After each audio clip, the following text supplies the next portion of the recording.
Welcome back to Hannity. He spoke truth to power at the National Prayer Breakfast last month. And over the weekend, the world-renowned brain surgeon, Dr. Benjamin Carson, stole a show at CPAC. He also opened up for the first time about the racially charged backlash that he received after he dared to be honest in front of President Obama. Watch this.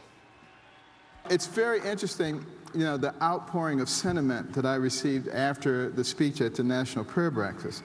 I got so much mail. Letters, books, just amazing from everybody.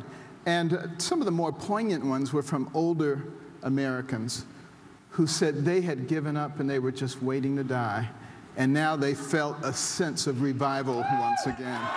You know, I also got a few nasty grams from people. How dare you insult my president?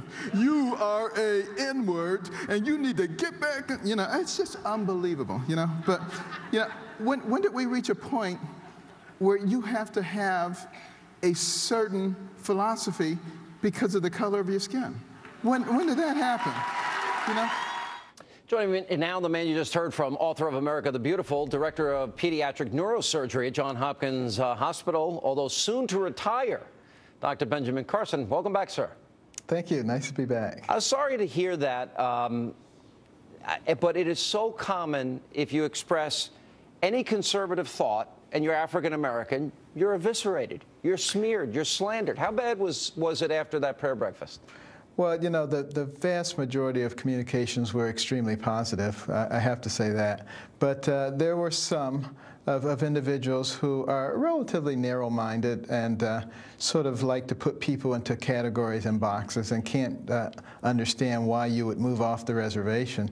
I will say, however, I've been thrilled because I've had so many of my African-American colleagues at Johns Hopkins come up to me and say, you know, I'm a Democrat, but if you run, I'm certainly going to vote for you. And you know, I'm not saying anything about me running, but it is wonderful to know that there's some people who actually think for themselves and judge a person on the content of their character. Okay, but you did open the door by saying, if I were in the White House, if I was in the White House.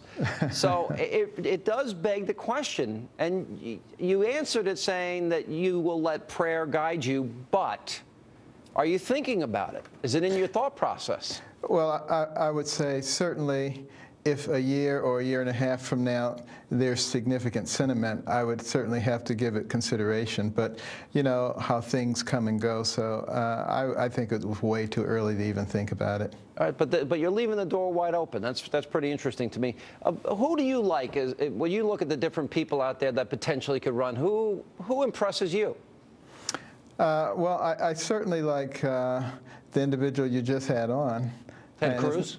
No. Rand Paul. Rand Paul, because, and it's not just because he's a doctor like I am. He thinks quite logically, and you know, he has courage. He's willing to take positions that some other people won't. And part of the problem that we're having right now is that there are a lot of people who lack courage, who always want everybody to adore them, and they just are not willing to take stands based on real convictions. And when I see that, I'm very impressed with it. That is my biggest criticism of Republicans. Republicans right now, if they really want to, not just symbolically, if they want to repeal health care, Dr. Carson, Obamacare, they've got to shut the government down and be labeled the full faith and credit of the United States is in jeopardy, which is not true. But if they really want to do that, that's what it will take. I want them to do it. Yeah, I think they need to also have a replacement ready to go. And this is where we really need to concentrate a little bit of effort. I think it can be crafted fairly quickly because we already spend way more than enough money on health care. And I want to do it in such a way that we put the power in the hands of the people to control their own health care and put that relationship, that doctor-patient relationship, back together. It makes for much better health care. Yeah. What do you think? The president tried to scare everybody with the sequestration, Armageddon talk, and now they're threatening that the Easter egg roll may not take place on the White House lawn this year, might be closed down, they're saying, if in fact the government closes down. Do you think the president is living too lavish a lifestyle? Now, Jay Carney was asked about this. We've closed the White House to visitors. Kids can't go see it. I want you to see this exchange and respond to it. Watch this. When there's government workers who may be furloughed, millions of Americans unemployed, and family budgets that have been cut, how does the president justify lavish vacations and a golf trip to Florida at taxpayer expense? And does he plan to cut back on his travel? I can tell you that this president is focused every day on policies that create economic growth and help advance job creation. We have presided over the past 3 years over an economy that's produced over 6.3 million private sector jobs, and we have more work to do. And this president's #1 priority is growth and job creation. Oh, what a bunch of, there's 20 million more Americans on food stamps, #1, and #2. We have 1 in 6 Americans in poverty. What would Dr. Carson do if he was president? Would you cut back?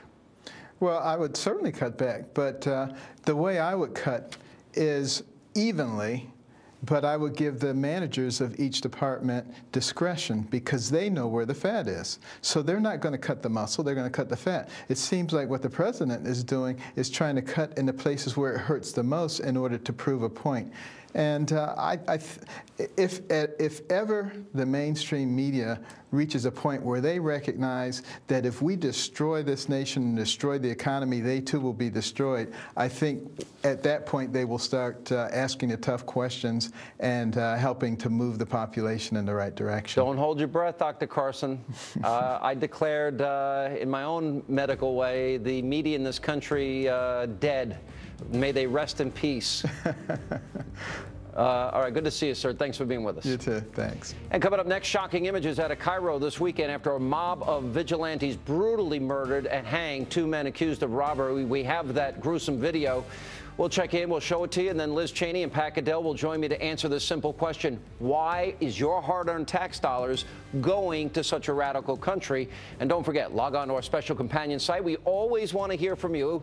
It's at HannityLive.foxnews.com. That, and why am I even sitting in this chair? Who hired me?